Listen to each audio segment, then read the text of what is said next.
Bapak, Ibu, Saudara-saudari sekalian yang terkasih dan dikasihi Tuhan, selamat sore.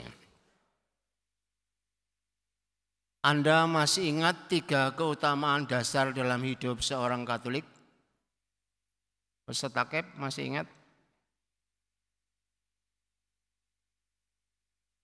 Oh, memang ini kan ngetes saja. Ternyata benar bahwa orang MKK itu suka diam, silensium gitu ya. Tapi baiklah, saya ingin menunjukkan untuk mengingatkan kembali. 3 keutamaan teologal dalam gereja adalah iman, harapan, dan kasih. Hari ini kita akan berbicara tentang iman. Oleh karena itu saya ingin mengajak Anda semua untuk melihat 3 poin kecil berikut. Yang pertama, iman dalam derita. Malam itu memang naas. Tak seekor ikan pun didapat oleh Petrus dan kawan-kawan. Meski telah sepanjang malam mereka bekerja dengan sangat keras. Petrus dan kawan-kawannya kembali ke pantai saat pagi sudah tiba. Mereka menepikan perahunya dan membersihkan jala dengan hati yang kecewa. Di tengah situasi itu, Yesus seakan-akan tidak peduli. Ia malah naik ke perahu Simon untuk mengajar banyak orang di situ. Perahu yang semula dipakai untuk menangkap ikan, sekarang dialihfungsikan oleh Yesus untuk mengajar orang. Apa yang bisa kita maknai dari peristiwa kecil ini? Ketika situasi naas, keadaan tidak beruntung, saat rezeki tidak lancar, usaha macet-macet sedikit, badan sakit dan derita lainnya. Lewat pewartaan Injil ini kita dapat melihat bahwa langkah pertama dalam menanggapi situasi seperti itu adalah membiarkan Yesus masuk ke dalam perahu hidup kita dan mengajar kita. Inilah langkah paling penting untuk kita sadari pada sore hari ini. Saat kita mengalami situasi seperti itu, saat iman kita sedang diuji dalam derita, disitulah kita belajar dari kitab suci ini untuk berani membiarkan Yesus masuk, naik ke perahu kita dan mengajar kita. Sebab tak jarang terjadi ketika kita ini tegang, malah hubungan dengan Kristus dibuat menjadi renggang. Oleh karena itu kita diajar untuk berbuat sebaliknya. Kemudian yang kedua, iman dalam ketaatan. Setelah selesai mengajar, Yesus berkata kepada Simon, "Bertolaklah ke tempat yang dalam dan tebarkanlah jalamu di situ untuk menangkap ikan." Perintah Yesus ini sungguh tidak masuk akal. Sulit untuk dipertanggungjawabkan. Mana bisa menangkap ikan di siang hari? Kalau pada malam hari saja ikan tidak bisa ditangkap, berarti siang hari pasti makin jong. Maka secara akal budi, perintah Yesus itu mustahil berhasil. Namun yang menarik adalah ketika mendengar perintah Yesus yang aneh ini, Petrus dan kawan-kawan yang sudah biasa sebagai penjala ikan itu malah berkata, "Guru, telah sepanjang malam kami bekerja keras dan kami tidak mendapat apa-apa. Tetapi karena perintah-Mu, aku akan menebarkan jala juga." Karena perintah Yesus, Petrus dan teman-temannya memilih tindakan yang tidak logis. Karena perintah Yesus, mereka berani mengalami hidup yang lebih sulit dibanding malam yang telah mereka lewati. Pertanyaannya adalah, mengapa Petrus berani memilih tindakan yang tidak masuk di akal ini? Inilah iman yang berarti ketaatan. Petrus mengimani Yesus sebagai pribadi yang bisa memberikan solusi. Karena mengimani, maka Petrus kemudian menaati. Maka tanpa ketaatan, iman itu adalah kosong. Tidak berguna dan tidak berarti apa-apa. Boleh saja kita mengatakan, aku ini seorang Katolik mulai dari bayi. Orang tuaku seorang tokoh yang luar biasa. Tetapi ketika iman itu tidak menunjukkan ketaatan, iman itu tidak ada artinya. Hanya dalam ketaatan, iman itu menjadi nyata. Itulah iman dalam ketaatan yang mesti kita lihat. Setelah kita melihat iman dalam derita, kita melihat iman dalam ketaatan. Dan yang ketiga adalah iman dalam kelimpahan. Petrus dan kawan-kawannya mengalami mukjizat yang luar biasa. Ikan yang tadinya sulit ditangkap, sekarang memenuhi perahu mereka sampai hampir tenggelam. Melihat fakta yang kelimpahan seperti itu, Petrus langsung tersungkur dan bersujud di depan Yesus.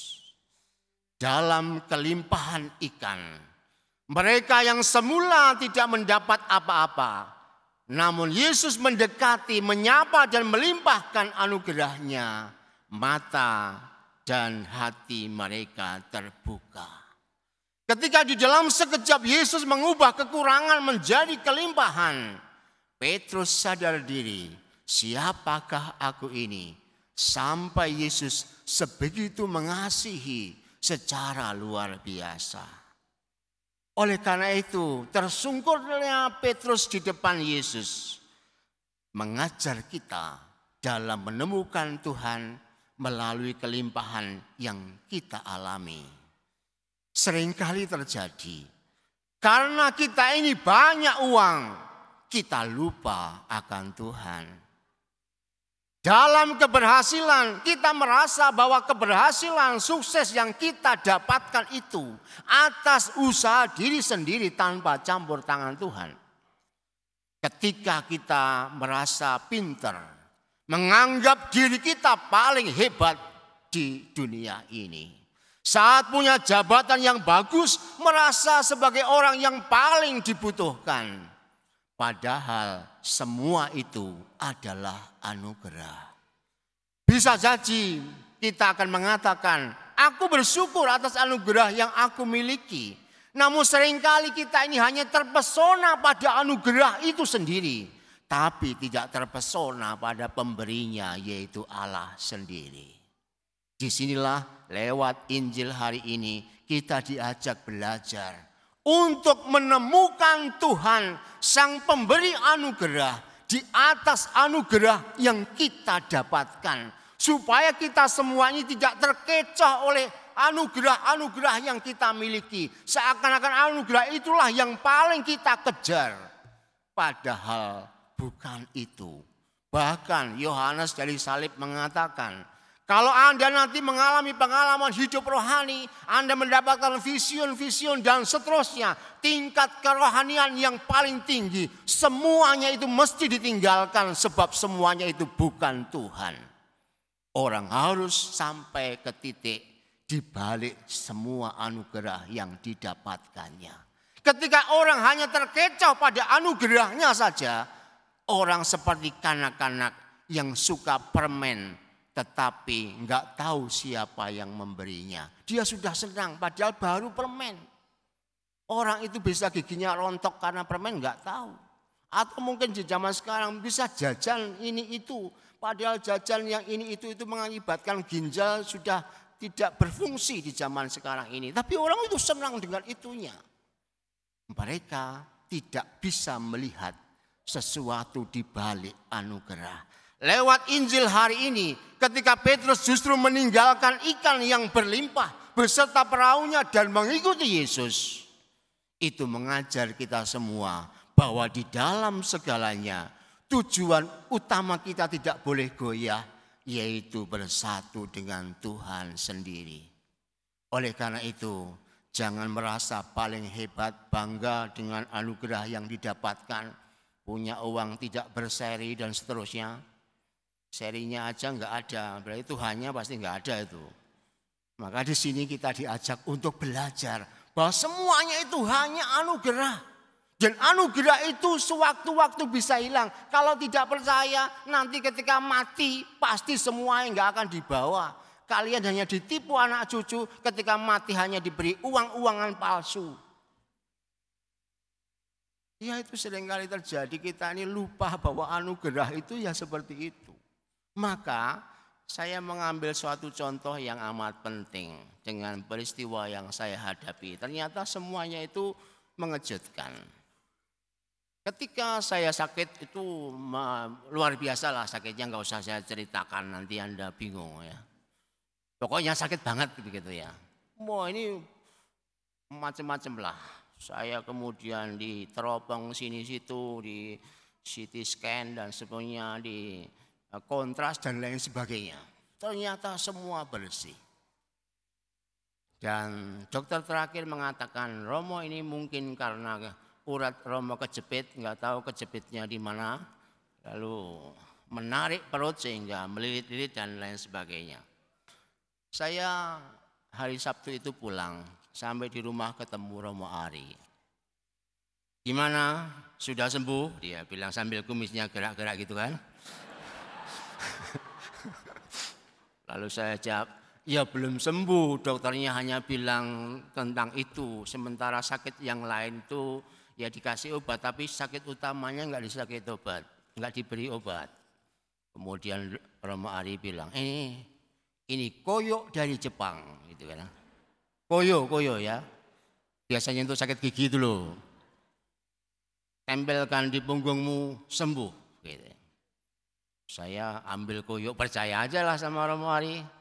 Saya ambil koyoknya yang gini itu, saya tempelkan di sini. Loh, semalam saya tertidur pulas tanpa ada sakit. Besok pagi sembuh dan minggu sore misa kembali. Saya bilang sama Romo Ari, memang Tuhan itu aneh. Saya disuruh tidur di rumah sakit 3 hari 3 malam. Diteliti sana sini dan selain sebagainya, ternyata obatnya cuma koyo. Maka sebenarnya berobat itu juga ternyata nggak perlu ke sini situ dan mau ngapain gitu loh. Kalau Tuhan mau ngasih koyo aja sembuh harga 5.000. Maka sebenarnya kalau kita melihat anugerah itu ternyata nggak terduga. Dan dari situ kemudian saya percaya Tuhan hanya menyerahkan diri kepadamu saja, semuanya itu akan selesai. Meskipun saya nggak tahu, karena urat kejepitnya juga nggak tahu gitu ya, di mana jepitnya gitu ya. Ya, tapi ya saya bersyukur ternyata hanya lewat hal yang sederhana, koyok pun bisa menyembuhkan dunia. Maka ini bukan promosi tentang koyo loh ya. Kalian, kalau gitu dikasih koyo aja ya enggak juga. Tapi semua orang punya caranya masing-masing. Dan Tuhan itu ternyata menyentuh kita dengan cara yang tidak terduga. Oleh karena itu kita semua tidak boleh terpesona hanya hal yang biasa. Kita harus mencari secara lebih dalam, menemukan kehadirannya dalam hidup kita. Maka jangan sok gaya. Tadi kan saya mengatakan jangan sok gaya Anda punya uang. Nanti aku akan berobat ke Cina. Enggak sembuh meskipun Anda berobat ke Cina. Datanglah ke Romo Ari dikasih koyok sembuh itu.